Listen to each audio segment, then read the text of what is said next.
लंकापति रावण, असुरों का राजा, जिसके 10 सिर थे, जिसने वेद पुराणों का भरपूर ज्ञान हासिल किया था, लेकिन उसका अहंकार उसके पतन का कारण बना। जैसे रावण, उसी तरह हमारे पुराणों में कई और असुर थे जो बेहद शक्तिशाली थे, लेकिन उन्होंने अपनी ताकत का गलत इस्तेमाल किया। आज हम उन असुरों की बात करेंगे जिसका अंत देवी देवताओं ने किया, ताकि इस संसार को उनके पापों से मुक्त किया जा सके। ये कहानियाँ पौराणिक कथाओं को दिशा देती है और हमें सिखाती है कि ताकत का दुरुपयोग हमेशा विनाश की ओर ले जाता है।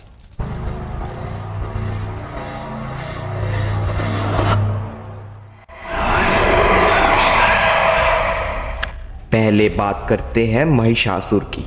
भैंसे का सिर और इंसान का शरीर लेकर जन्मा एक भयानक राक्षस, जिसे ना कोई पुरुष मार सकता था और ना ही कोई जानवर।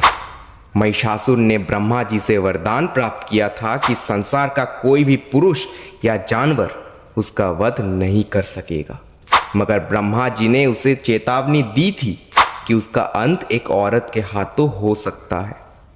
अहंकार से भरा महिषासुर खुद को अमर समझने लगा और पूरे संसार में आतंक फैलाना शुरू कर दिया। यहाँ तक कि उसने इंद्रलोक पर भी हमला कर दिया।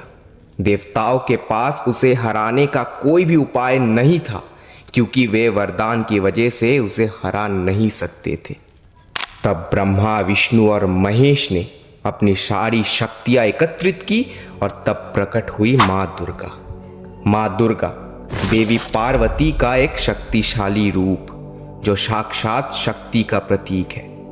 मार्कंडेय पुराण के अनुसार माँ दुर्गा ने अपने शेर पर सवार होकर महिषासुर को युद्ध के लिए चुनौती दी। ये युद्ध कई दिनों तक चला। महिषासुर बार बार अपना रूप बदलकर छल करने की कोशिश करता रहा, लेकिन अंत में जब वह भैंसे के रूप में प्रकट हुआ, माँ दुर्गा ने अपने त्रिशूल से उसकी छाती को फाड़कर उनका अंत कर दिया। तभी से माँ दुर्गा को महिषासुर मर्दिनी कहा जाता है।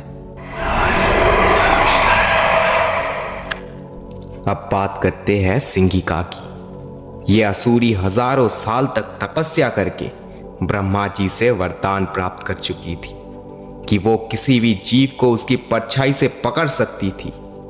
सिंहिका वही असुरी थी जिसका सामना समुद्र के बीच में बजरंगबली हनुमान से हुआ था।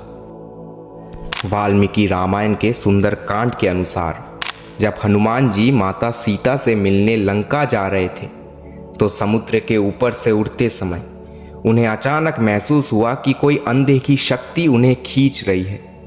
जब उन्होंने पीछे मुड़कर देखा तो वो सिंहिका थी, जो उनके परछाई को पकड़ रही थी। हनुमान जी ने खुद को एक छोटे से कीड़े के रूप में बदल लिया और सिंहिका के शरीर के अंदर प्रवेश कर गए। वहां उन्होंने अपनी पूरी ताकत से सिंहिका के आंतों को फाड़ दिया और फिर तेज गति से बाहर आ गए। कुछ लेजेंड्स के अनुसार सिंहिका जिस जगह जाकर छिपी, वो आज बरमूडा ट्रायंगल के नाम से जानी जाती है, जहां से कोई भी चीज वापस नहीं लौटती।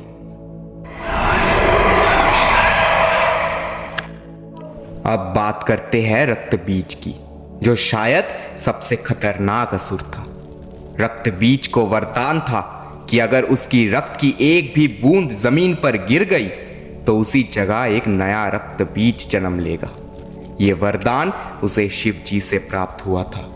उसके बाद देवताओं और असुरों के बीच एक भयंकर युद्ध छिड़ गया था और रक्तबीज देवताओं के लिए एक बड़ी चुनौती बन गया था।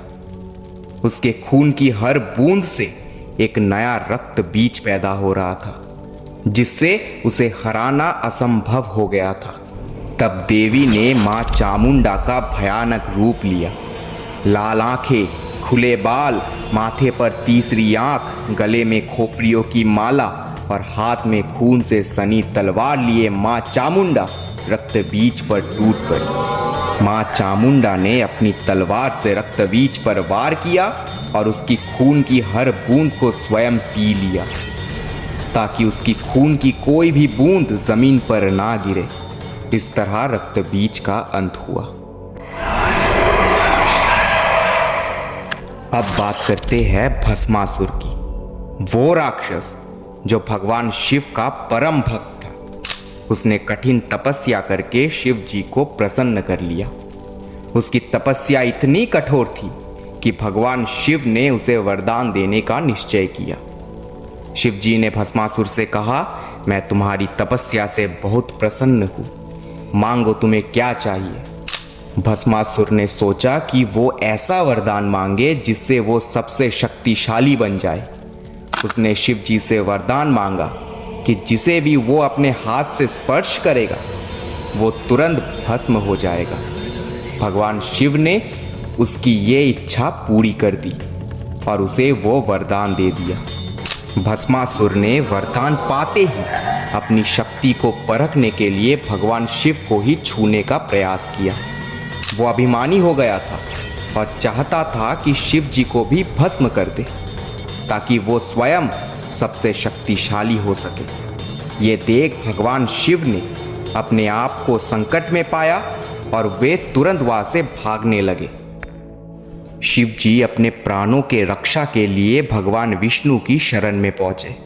भगवान विष्णु ने शिव जी की स्थिति को समझा और उन्हें आश्वासन दिया कि वो इस समस्या का हल निकालेंगे।